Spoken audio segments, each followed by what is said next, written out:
Welcome to Real Vision. It's Wednesday, December 23rd, 2020.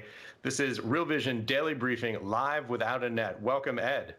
Yes, thanks, Ash. It is good to talk to you. And my understanding is actually this is the last time you and I we're going to be talking on the Real Vision Daily Briefing for the year. Yeah, hard to believe. Yeah, so I understand that we are going on a hiatus between Christmas Eve and New Year's Day, except under the proviso that markets stay with us, because we know how it is when markets move and we're not doing the daily briefing. People wonder where the heck are we? You and I, we will come from under our tree, our Christmas tree, if necessary, and do this all again if markets move in a major way. Yeah, that's exactly right. We're going to be here. We're being mindful of the, I think it was December 2018 Christmas Eve massacre in markets. We're going to be here in case anything bad happens. We'll jump in from wherever it takes. Exactly. So tell me, Ash, so what's on your mind today as we close out the year? Well, we were talking a little bit about Tesla, which has obviously been a story that's gotten a lot of buzz, not just inside in the wonky financial press, but more broadly. People are talking about this stock. And there was a chart that I saw that really I thought was quite striking. This is the Tesla chart that we were talking about earlier. I know we're live switching. I think you can see this on your screen. Basically, what you see here on the left is the $615 billion market capitalization of Tesla that shows the revenue at the bottom. The revenue number is $0.3 trillion. That's about 30 billion when you do the dimensional analysis. And on the right, you have the 7 largest auto companies next to it, all of which have a total market capitalization of $587 billion. Now, this is a really striking chart. When you look at this, effectively, Tesla now worth more than all of the other auto companies combined. Just to pick out a name at random, if you look at General Motors, GM right now in 2019 did $137 billion in revenue. On the net income line, they did about $6.5 billion in 2019. These are order of magnitude differences, orders of magnitude differences in price to earnings ratio. This is a big shift. This is the most risk-on chart that I can think of, a highly simplified, highly stylized example that shows you just where markets are at today. Yeah, I think this is a good jumping off point before we get into anything pandemic related or employment related, because I have a whole litany of things to talk about related to this. The first and foremost is I actually tweeted out this chart because it comes from an Axios article. And I think the Axios article was titled something like "The Divide Between Tesla's Sky-High Value and Reality Mirrors the Broader Economy." And they're talking about the K-shaped recovery. And so when I tweeted this, I had a response from Aaron Task, and he was telling me that actually, Elon Musk is trying to revolutionize the entire grid, not just the auto industry. So he looked at this as not an apples to apples comparison, misleading. And, I responded to him on Twitter, not in a disbelieving way, but saying, a positive example of this actually is a company that outgrew its industry. That's the online bookstore industry, and that's Amazon. Yeah. Because even though right now you can consider Tesla an auto supply chain company, they're in the auto supply chain and autos, and you could get all the auto supply chain companies in there as well if you wanted to. But the reality is that Task is saying it's bigger, and Amazon also became bigger. And so I've been thinking about this Amazon thing for a long time now. Yeah. Since 2018, I've been saying that Tesla's basically an option, a lottery ticket, in the same way that Amazon was circa 1999. And that's how I'm thinking about Tesla first and foremost. We can go on and talk about that in a little bit, but that's sort of the main hub of what I want to talk about. Yeah, some great points. I was actually reading your analysis from 2018. Interesting points you made. Aaron Task, a very smart guy. And look, he could be absolutely right about this. You and I could be sitting down in December of 2040 when we have a lot more gray hair than we even do now, having this conversation and talking about how Tesla basically could have, massively it's brought into the future a whole series of different industries, battery technology, motor technology, the infrastructure around automotive recharging stations. There are all of these things that Tesla could absolutely revolutionize. There's no question about it. But the reality here is you're talking about risk when you see that gap between price and earnings. And look, when we talk about Amazon, that could be precisely the right example. Look, Elon Musk could end up being a combination of Thomas Edison and Steve Jobs in building this company. And there are a lot of very smart people, Aaron Task included, and others, who think that that's a possibility. But the reality is, when you just look at Amazon, you're talking about the potential for significant survivorship bias. You're picking the one case where it did, in fact, work. And there are a lot of other cases where it didn't. And so that's something to bear in mind. It's about risk. It's about the revenue and earnings getting ahead of the price.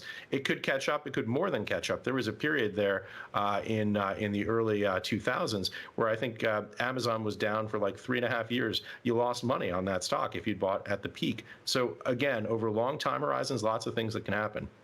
Yeah, 100%. And so, I have a whole, as I was saying, litany of stuff to talk about that backs into that. Let me just preface it with this statement that this is the first time right now that I really felt that we are definitely, I felt really the most like we're in sort of a 1999 phase. And I was looking back through history into previous manias that are in the recent past. And the two that are in the recent past are, the late 90s and also the late 60s, early 70s.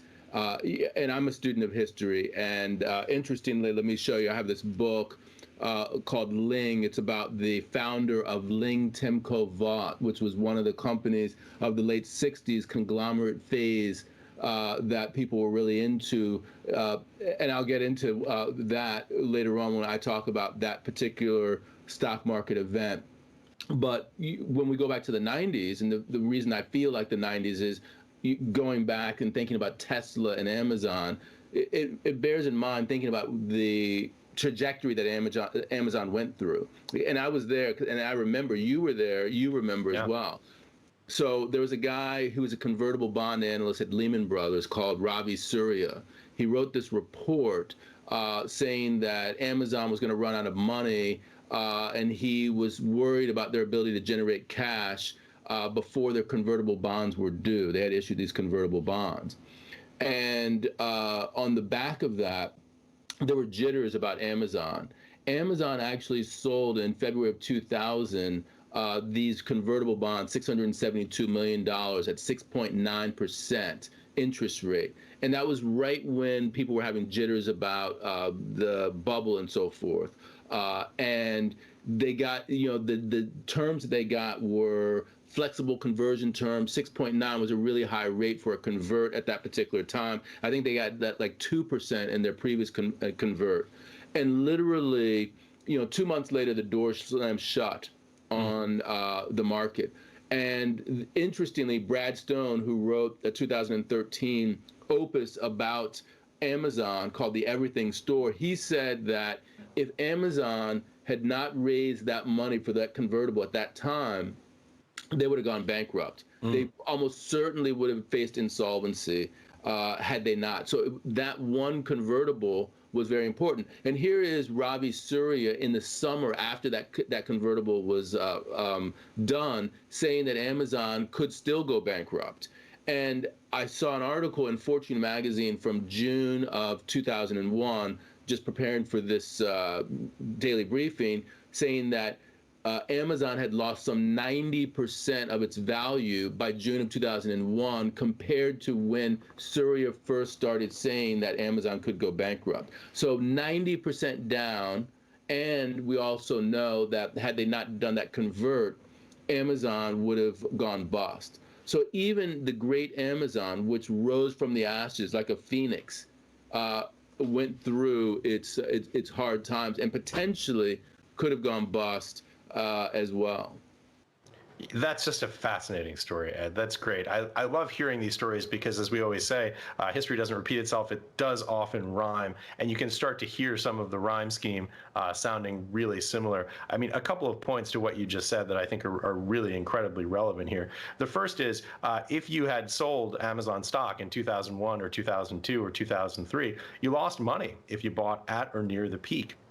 Second, such a fascinating story. I know you and I both have fixed income backgrounds, but you think about that, the ability to raise money just before, as you say, the door slams shut. And it almost is like this butterfly effect, right? If they hadn't been able to do the issuance, if there was one pension fund that wasn't willing to take the debt and the bank that was doing the fundraising couldn't do it. I mean, there's just so many things that could have happened that could have gone wrong that didn't. And now when we look back on it, we impose this sense of retrospective inevitability. This is the sort of the flip side of survivorship bias. We know now that Amazon is a company that's revolutionized the world. You could imagine the same thing happening with Tesla, and it could be on the bubble. It could be in either direction, right? The inability to do that key funding round at exactly the moment where you need the cash, exactly the moment where you're going to get locked out of markets, the public debt markets, if you're not able to do it. And then on the flip side, if you do it, you look back and you go, oh wow, that was a great deal. But of course, the management of the company were brilliant, and they were going to find a way to make it happen. Only works when it does. Exactly. And, I have two sets of, or actually, you could even say three sets of companies to make a comparison to. First and foremost, let's talk about companies that did go bust. Webvan. We're talking about Cosmos, another company. This is one that, was supposed to, you wanted to buy something really quick. They could deliver to you, zip, zip, zip like that to your door. I love.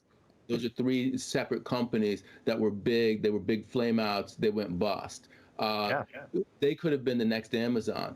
Interestingly, in every single one of those cases, we have companies today that do the exact same thing and are flourishing doing it. Webvan, we have Fresh Direct, we have Blue Apron, you have even Instacart, which doesn't own the groceries, but actually just goes and picks up the groceries for you. Amazon Direct, Amazon itself is doing what Webvan did. Amazon is also doing what Cosmo did and delivering same day right to you through their Amazon Prime service. And then finally, pets.com, in this pandemic, we have everyone getting a pet. I actually got a dog during the pandemic. I go to Chewy.com. Chewy.com is doing gangbusters during this particular phase. So there, right there, we have three different companies whose business model was actually proven, but they didn't have the wherewithal, they didn't have the capital structure to be able to make it through that particular period. So when I think of Tesla today, in 2018, I actually thought of Tesla more in the Amazon mode of they're doing a convert. Because if you remember, Tesla had these converts that were potentially going to go, that were going to convert, and they needed the money. But they got through that period, and now they're on the other side of that period. They've gone up a ridiculous amount since that time. And so as a result, I think that they're more in the survivor game. And the question is how do they survive after the fact? This is the second number of companies that I would compare Amazon to. I would say, look at AOL, look at Yahoo, and look at companies like that. Because you could be Yahoo, you could be AOL, or you could be Amazon and survive. All three of those companies survived, but one survived in a great way. The other two did not survive in a great way. Well, that's so right, Ed, and it's such a fascinating analysis and way to think about it. For many years, pets.com was used as a joke about everything that had gone wrong with the valuations in the 90s and with the business models in the 1990s. And now, as you say, everything old is new again. We're revisiting it. Chewy, a big website. The joke was that, there was never a business model to be made delivering 40-pound bags of cat litter when you could just go into the corner bodega or your local supermarket and buy one. But again, that reverses out. I remember back in those days, Cosmo, and there was another one called Urban Fetch. Right. Remember Urban Fetch? Yes. I was working at Credit Suisse at the time. I was in Midtown Manhattan, and we used to order like Hershey's bars, Snickers bars, just to see if they would deliver it. A 69-cent item, and they would. And, we kind of had a sense that maybe this was a little bit, that the business model there wouldn't quite work because they had no minimums. You could literally order a Twix bar and they'd come and drop it off to you within 60 minutes. It was just completely absurd, fun, but completely absurd. But the reality is that business model has matured as the supply chains have matured, as the systems that are between them have matured, as the delivery models have matured. So you could say, in a way, that, and I'm sure if you go to a bar in Menlo Park or Palo Alto, the guys who founded those companies are sitting around saying, "Damn it, we were right. We had the right model. We were just too early." The reality is that it's thinking about things on multiple time horizons, talking about survivorship bias, talking about the peers in the company, why one company survives and another fails, trying to figure all of these things out. History is a great guide to this. And again, coming back to that point, just to shift gears here a little bit, talking about where the markets are right now. I mean, if you want to talk about where this market is, if you want to talk about risk on, look at the Russell 2000 chart right now. So you look at the Russell 2000 chart over 2 years, it's a moonshot.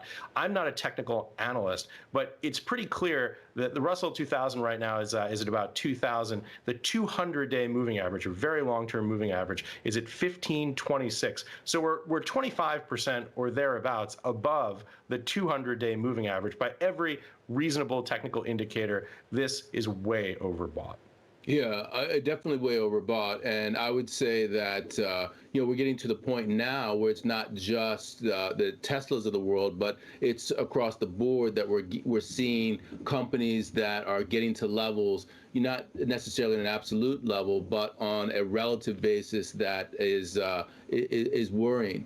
I think one thing to remember is a lot of people are thinking about Cosmo and Pets.com and Webvan. They forget about AOL and Yahoo. And even if they do remember AOL and Yahoo, they don't remember, that Amazon went down 90%. Qualcomm, which is a great company right now, they went up 2,600% in the year 1999. And then you had other companies like Cisco, Juniper doing incredibly well. You had the frauds like WorldCom that went out of business. But there was a whole ecosystem that was out there in 1999 that people are forgetting about. And as you say, it's about the survivorship bias. Yeah. One thing that I'd like to point out too that is interesting, that just gives you a sense of where we are today versus where we were then. If you look at what I would call today's Nifty 50, or part of today's Nifty 50, none of those companies except for Amazon actually in its current guise existed in the internet bubble. Okay, so Facebook didn't exist as a company at all. Amazon was the only darling that went up and down during that period. Apple, although it did go up and down, it wasn't the same company it is today. It didn't have the iPhone. It's a completely different organization, in my view. Didn't have services revenue. Right. Netflix. No cloud. It went public, and it wasn't public at that time. It was formed in 1997. And then finally, Google was formed in 1998. It also wasn't public.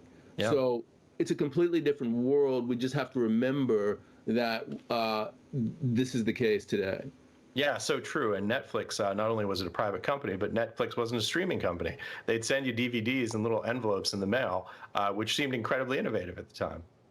So, that makes me think a little bit about the Nifty 50 and the last bubble. Because, when you and I were talking, when we were in the previous bubble, there were people from the bubble before that who were warning us, this is overbought. It can't go on. You have no idea what you're doing. This is terrible. These valuations, they cannot continue. Interestingly, I was probably, 3, 4, 5 years old at the time when this was all going on. You can go back and look at the late 60s or early 70s. We had the conglomerates, Ling, Timko, Vought. That's the, this is the book of the founder, Ling, who I read about. ITT Corporation, Litton Industries, Teledyne, Textron. The trick back then was to look for acquisition targets with solid earnings, that had lower price earnings ratios, put them up into your conglomerate, and then milk that thing. 1968, things peaked out. There was a nasty bear market in 1968 to 1970. The S&P fell 36%, and then when it was all over, people said, "Okay, we've been chastened. Now we're going to go after the blue chips, what I would call the FANG stocks. Back then, they were the Nifty 50. These were stocks like Polaroid, Xerox, McDonald's, Coca-Cola, IBM, J.C. Penney. Some of them you remember because they're in the news today. Yeah. The average price earnings ratio of the Nifty 50 was 42 times, whereas the average PE ratio everywhere else was 19 times. Is that not what's going on with the stay-at-home stocks? It's exactly the same sort of thing. People have said, okay, we're shifting, this is where we want to be. And then, of course, the bottom fell out. All of the main stock indices in the future G7 went down. Between September and December of '74, they bottomed, having lost at least 34% in value, 43% in real terms. And here's the kicker. You know that the secular bull market started by 1982. West Germany didn't recover in real terms to the level after that bust until 1985. The UK didn't recover until 1987, and the US didn't recover from its 1974 crash until the year 1993. Extraordinary. So I think that, I don't want to, make a huge case that we're going to see the same thing again, but history does rhyme. And I think that we should consider the concept that things are getting overbought. Yeah. I'm reminded of the great F. Scott Fitzgerald quote from the Crap Gup, his sort of journal of his descent into madness. And the quote is, "The test of a first-rate intelligence is the ability to hold two opposed ideas in the mind at the same time and still retain the ability to function." And that, in many ways, is what these markets seem to be asking investors to do. We know the cautionary tales and we know the success stories. We know the excesses in terms of valuation, and we know where the value lies. We know the business models that don't make sense, and at the same time, we see this great American innovation engine creating phenomenal companies like Amazon, and understanding, and Netflix and Apple and all of the FANG stocks, Google, and we try and sort through where we are in the cycle. We try and understand where the valuations are. In trying to figure this out, we bring it back full circle to Tesla. It's a really complicated question. Yeah, and it is, especially now that we're administering this vaccine. 2.6 million people have already gotten the vaccine. We can see light at the end of the tunnel. That's a good segue into the economy because, light at the end of the tunnel. If you look at commodity prices like copper as an example, copper is way up over the last several months. During the reopening, it really went up a lot. On the back of that, countries that have real, access to copper, like Peru, are very much in vogue. A lot of people haven't been watching this because they're looking at equities. But interestingly, the search for yield, the risk on trade is so large that Peru was actually, they issued $4 billion of debt at the end of November, including a century bond. This is an emerging market.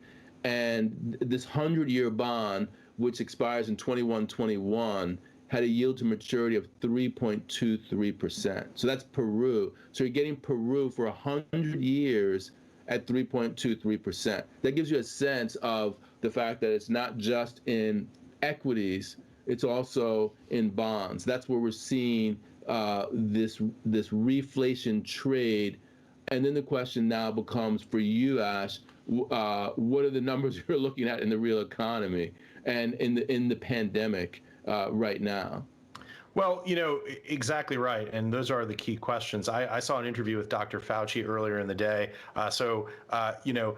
Fauci is saying about 1 million doses have been dispensed here in the United States alone. And we need 75 to 80% saturation with this vaccine before you start to get something that looks like a herd immunity that starts to provide an umbrella immunity effect for the country. We've got about 1 million dispensed here in the U.S., as I said, and that gives you, give or take, 75 to 80%. It brings you about 250 million doses, 250 million doses that would have to be dispensed. We're not there yet. Dr. Fauci says that broadening in terms of the logistics of how this is going to go out, that broadening the base of the inoculation is probably going to happen sometime in April if all goes to plan, meaning if you're not a high-risk person, you're not a police officer, you're not a healthcare worker, you can just go down to your doctor and say, hey, I want the vaccine. He's saying that looks like April, probably by the end of summer in his estimation, when we start to be able to go out and do things again. So maybe by the time we get to Labor Day weekend, we can go out and have you come up to New York City, and we can bring the whole team out for cocktails at a bar here in New York. But that's a long way away. And so you talk about the light at the end of the tunnel. I guess the question that I think about is just how long that tunnel is. If we bring up, and that's really a key question. If we bring up the COVID hospitalization chart, what you can see here is, once again, every day making new highs. I think we're at 117,000 right now, current hospitalizations around COVID. And that, of course, is about 7,000 above your ceiling number of 110,000. I think the number was that you said a couple of weeks ago that you were looking at for the key number. And I'm curious to hear your thoughts on that. Yeah, so I was thinking that, just to understand where the trajectory was, by mid-December, we were going to get to 110,000. If we got above that, then that would be a sign that, more people were being hospitalized, and therefore we're going to see an accelerated pace of economic rollbacks compared to what I was thinking. And yeah, we pretty much bang on hit the levels that I was looking at. And so I do think that we're going to continue to see rollbacks in the U.S. and also in Europe. Interestingly, I'm less concerned about the U.S. in terms of the near-term rollbacks. If you look at the numbers, both in terms of the case counts and the death counts, they're going up at a lower rate, which suggests that we're starting to peak. That is, before we get this next wave as a result of Christmas and New Year's. So that's good for now. But Europe, where we look at what's going on in the UK and Germany in terms of their lockdowns, tier 4 lockdown almost all across Germany, they're saying, as of Boxing Day. And then in Germany, we've got a total lockdown as well, because light didn't work. They had, almost 800 people who died in the last day, which is, if you gross that up, that's levels that are similar to the United States. And Germany was supposed to be a positive actor in the first time. So that's telling you that there are major economies in Western Europe and also in the United States, if you think about California, that are getting crushed. And so to me, that says, when you talk about light at the end of the tunnel, we definitely need some serious offsets from government to deal with that, because we're going to have at least a month or two more of pain of that gross amount. Yeah, absolutely. All about the second derivative, and that's why your analysis is so interesting on this, and why I always find it so compelling. And my screen is burning up with questions coming to us live from the audience. I'm afraid we're not going to be able to get through them all, but we have pages and pages of questions, and I'd like to just jump in and get started. This one's to both of us. Any comments, but I think really to you, any comments about David Rosenberg's recent statement that nothing prevents the creation of more BTC beyond 21 million? Oh, that maybe. Oh yeah, I think that is. I thought that was going to be a macro question when I saw David's name. We're just burning up the charts. I think it's an interesting idea. I don't really see it as being terribly feasible, to be honest with you. 21 million is in the cultural DNA of Bitcoin. I guess you could say that it's not really Bitcoin if there are more than 21 million coins, and maybe maybe there's another hard fork. But I have a very hard time believing that the core of the community is going to tolerate an inflation rate beyond what's been stated in the original white paper. So, all right, here's one that really is to both of us. Any fears about the Trump bill veto and evictions, Ed? Yeah. So I think, where the rubber hits the road in terms of, how long is that tunnel before we get to the other side is in these kinds of things. So I was looking at the politics today. So we've got the stimulus bill. The stimulus bill has been passed. It's almost $1 trillion. But there's a lot of pork in that. And Trump is not happy about it. And he's also not happy about $600 instead of $2,000 going to families or going to individuals, 4,000 for families, he says. So he might actually veto that. He has actually vetoed the defense bill, right? Because of Section 230 of the Communications Act and the Confederate generals part of it. And so I think there is some danger from a political perspective going forward. And of course, obviously, just thinking about Europe, there's also the danger in terms of Brexit and this new virus, which is creating some sort of difficulties with regard to goods going to and from the UK. Yeah, that's exactly right. This virus mutation is something that we really don't have our heads around, we collectively, from a scientific perspective. Just to pick up and add some color on that point, because I think it's really strange times here, politically speaking. Section 230, by the way, of the Comms Act is Trump is upset about the inability or insufficiency of stripping away protections from the big tech giants around communications freedom and some of those issues. It's more of the same on a similar fight. But one of the things that I find really so interesting about this, and I was looking at this right before we got on the air, is that we are currently here in December 23rd, 2020, at a point where Congresswoman AOC, Alexandria Ocasio-Cortez, is tweeting out very favorable things to Donald Trump. She's very pleased. She's very glad that he wants to expand that number, saying that she's happy to work with him, that Congresswoman Rashida Tlaib is happy to work with him. These are strange political bedfellows here on this. And at the same time, a couple of days ago, we have Pat Robertson, the very well-known televangelist here in the United States, very conservative, longtime supporter of the president, saying that President Trump is out of touch with reality. Effectively, he is erratic, and that he's living in an alternate reality. Very, very strange political times. The way I would characterize it, the danger, other than just from an economic perspective, but from a political perspective, if you're a Republican, is a split potentially in the party. Yeah. And this is especially true, obviously, for the January 5th senatorial election in Georgia. But basically, what Trump is saying is that you guys aren't down for the people. I'm down for the people now. That I don't have to worry about electoral politics. I'm going to speak my mind, and at the end, I'm going to make the vetoes. When he's out of office, that's going to mean that a large swath of people are going to be very upset with where Mitch McConnell and the like are headed. And so, for the Republicans, they have to understand what that means for them, and no one knows what that means for them. Yeah, that's very well said, Ed. That gets to the point, which is that what we're seeing is left-leaning populism and right-leaning populism landing on the same basic policy positions, sort of against center-left and center-right traditional establishment positions. That's a very unusual place for American politics to be.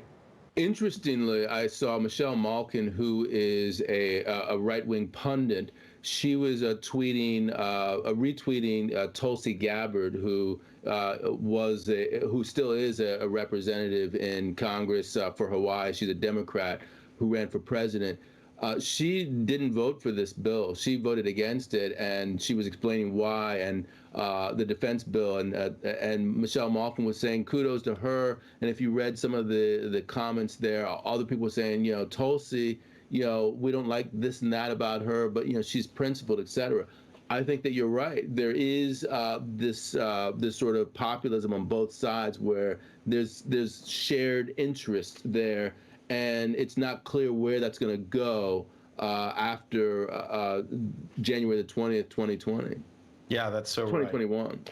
Yeah, I think that's exactly right, and it really is a strange thing to see shake out, where you have left and right populists uniting against establishment of both parties. A really interesting and very hard to read, ultimately, political landscape as we think about going forward. Ed, as I look through these questions, I realize how overweight cryptocurrency is in some of these things. Obviously, it's what people are talking about. There's a lot of motion here. We don't want to get lost in that, but I want to take at least one more of these questions. And I should say, as preface before we jump in here, that we've actually just announced 2 new podcasts here at Real Vision. The first is Between Two Chains, kind of an institutional analytic look at the cryptocurrency markets and thoughts around how institutional investors are positioning themselves in the space, and a great deal more. And then Ground Floor Consensus, which is my new podcast where we do in-depth conversations with people who are the biggest names in the space, the most insightful thinkers in the space. And what we try to do is, and this is something that I'm really passionate about, because people in the crypto space increasingly feel like we're talking to each other, and everyone else is kind of getting left behind, not really understanding what this increasingly wonky conversation is about. I'm really intent on trying to broaden the base and bring the ideas that are really cutting edge in the crypto space to a much broader audience, because I think there are just a lot of smart people out there who really need to join this conversation. Oh boy, this first question coming up to us from Brandon is not an easy one. It's XRP. Any thoughts on the SEC lawsuit? This, of course, is in reference to Ripple. This is a really interesting story for people who are in the cryptocurrency world. I mean, the short answer is too soon to tell. This was something that just came out in the last few days. The lawsuit, I don't even believe, has been filed yet. They've pre-announced it. Obviously, they got word of it. It's an interesting question because if you're familiar with this space, Ripple XRP it's a company that is really interested in doing a lot of the back end plumbing work on Wall Street, transferring money, currencies, that sort of thing between as an interbank intermediary between financial institutions. This is really tricky because the regulatory legal compliance play is so strong in Ripple's message and in their model. They're basically saying, hey, listen, we understand this space. We understand how regulated institutions work. If SEC ultimately declares that Ripple is a security, that throws a massive wrench into their plans. Excuse me. It's going to be very tricky. Also, the word is that SEC is going to be filing suit against Mr. Garlinghouse and Mr. Larson, two senior executives of the company, personally, which seems to say that these guys are really playing hardball, and this is something that could be a very intense debate. Yeah, I mean,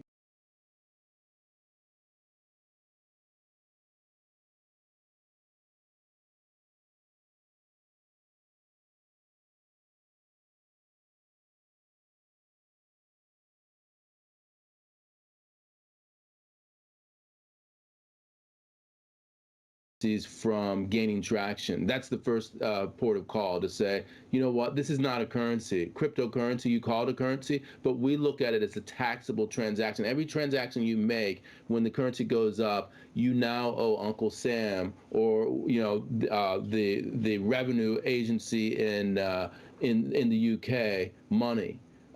Fork it over. You're 100% profit. You need to give us 35% of that or 38% of that, whatever it might be. To me, that is the power of government, and this is a power that they're now showing with Ripple.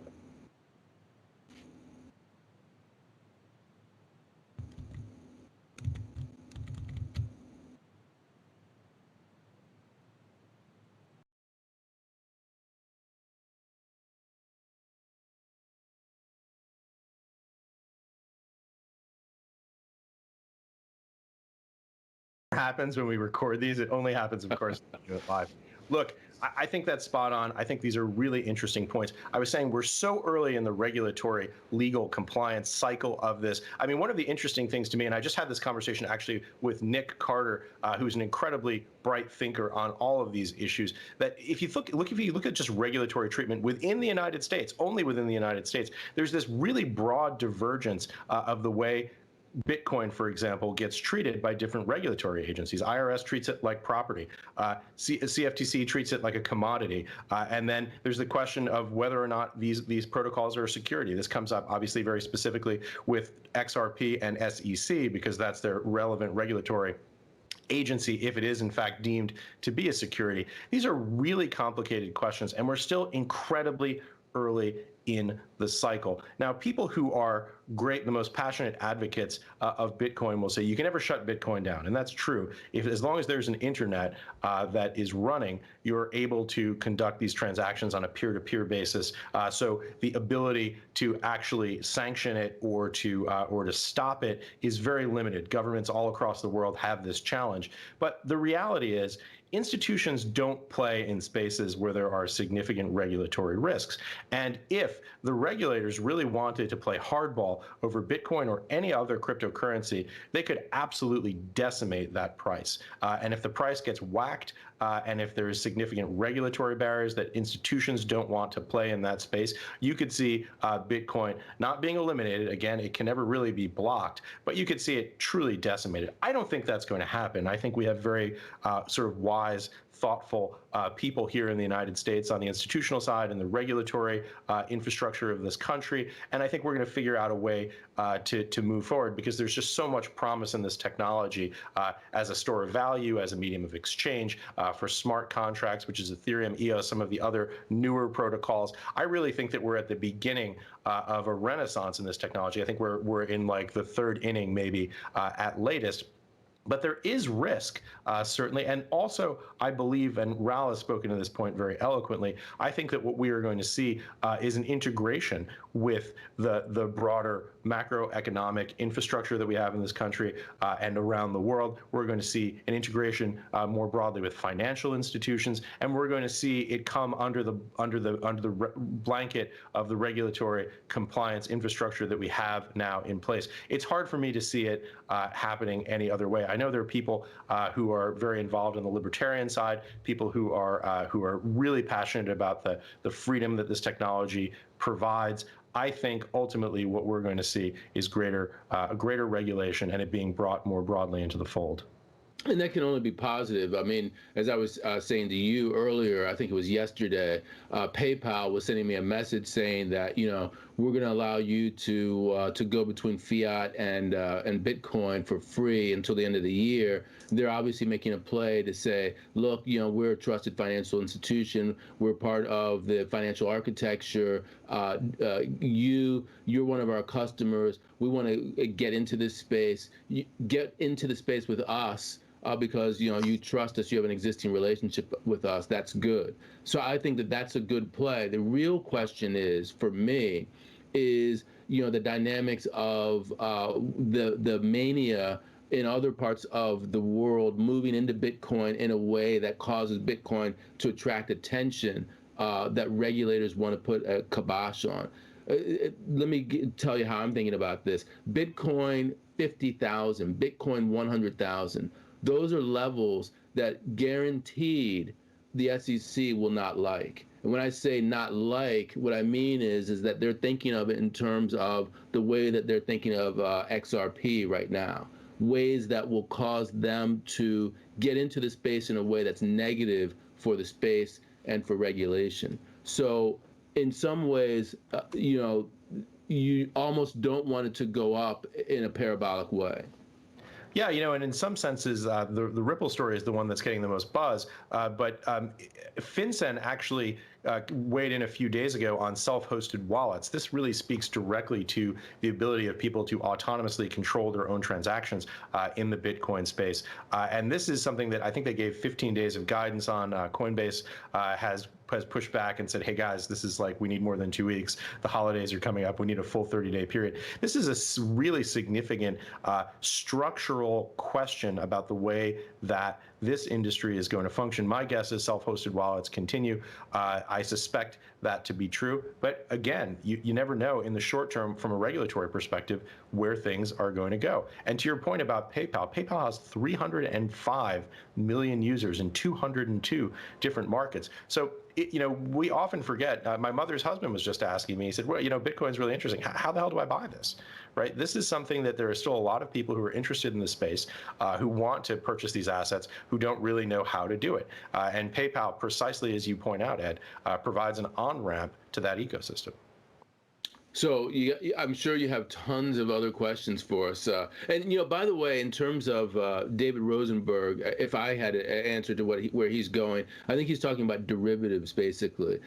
Think of it in terms of the mortgage-backed securities market, that there wasn't enough supply to deal with what people wanted, and so they created synthetic supply. I was in the GKO market in the late 90s. That's the domestic Russian bond market. And because it wasn't a convertible currency, there were limitations in terms of flows.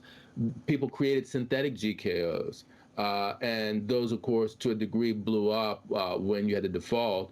But you can see that people will find a way to transact. They will find a way to increase the supply, even if it's a synthetic way. That's what financial innovation is all about. Yeah, we should use the maybe the air quotes around innovation in that context. Often these things blow up. I mean, when I hear the words synthetic GKOs, I think about the bonfire of the vanities, right? That this is really, this was some wacky stuff. I'm going to try and just skim through these questions here to try and avoid picking one more crypto question. Although we love it, we like to talk about macro on Real Vision Classic and talk more about crypto on Real Vision Crypto. By the way, if you're not a Real Vision Crypto subscriber, you can sign up for free right now, get all of the content, not a trial, full content for free right now available on the Real Vision Crypto website. realvision.com will get you there. So Ed, let me just take an amalgamation of a few questions, because it's really the question that I most want to ask you. If people have hit on this in different ways, but really, as we come into 2021, Ed, what's your big picture outlook? What's the thesis, and what are you going to be watching to see if that thesis comes to fold? Yeah, I think you probably put it the best in terms of the light at the end of the tunnel. If you had to pick one question to ask, the question is how long is that tunnel? Yeah. And then if you wanted to drill down in terms of that question, the next question is what happens to the companies in America and in the world during that period of time, in various sectors of the economy, in terms of their balance sheets, ones that are less leveraged and more leveraged, and then what happens to consumers during that period of time. I think that you showed me a chart earlier that we might be able to even put up on the screen. That's the percent job losses in post World War II recessions. I think that that's really telling, just from the person perspective, from the household perspective. What you see in that chart is, going across the x-axis is time from the beginning of the recession, from the beginning of the job losses, and then on the y-axis, if I'm getting this wrong, but it could be x and y in the opposite direction, is the percent loss of jobs. And so the first thing to note is every single recession is very similar, except for the 2007 recession and the 2020 recession. Those are orders of magnitude different. The 2007 recession was different in terms of its depth and length. It had the same trajectory as all the other recessions, but it was just longer and deeper in terms of the employment factor. This recession is a completely different animal. Again, it's orders of magnitude worse in terms of its depth. But even today, after the so-called V-shaped recovery, you see that we're not even close to any of the other places. The closest we can get is the trough of the 2007 employment recession. And Ash, we were looking at this chart right before we came on, and I was telling you, if you look at the line of this chart, right around, I would say, the 9.5% mark, which is, by the way, much lower down than the minus 6.2% mark from the trough of the 2007 employment recession. The line starts to kink. It's straight down, then it comes straight up, somewhat V-like, and then right around 9.5%, it starts to roll over. The slope of the line changes. So to me, that's the biggest question. This is the biggest question, not just in terms of the tunnel, but after the tunnel, and also in terms of politics. If this line rolls over, if that slope continues to move in a way that it doesn't cross over the 2007 employment recession line, you're going to have hell to pay economically and politically. Absolutely, and I think that's exactly right. That the best that we can hope for right now is approaching the trough of what those of us who were recovering in 2008 remember to be a horrific recession.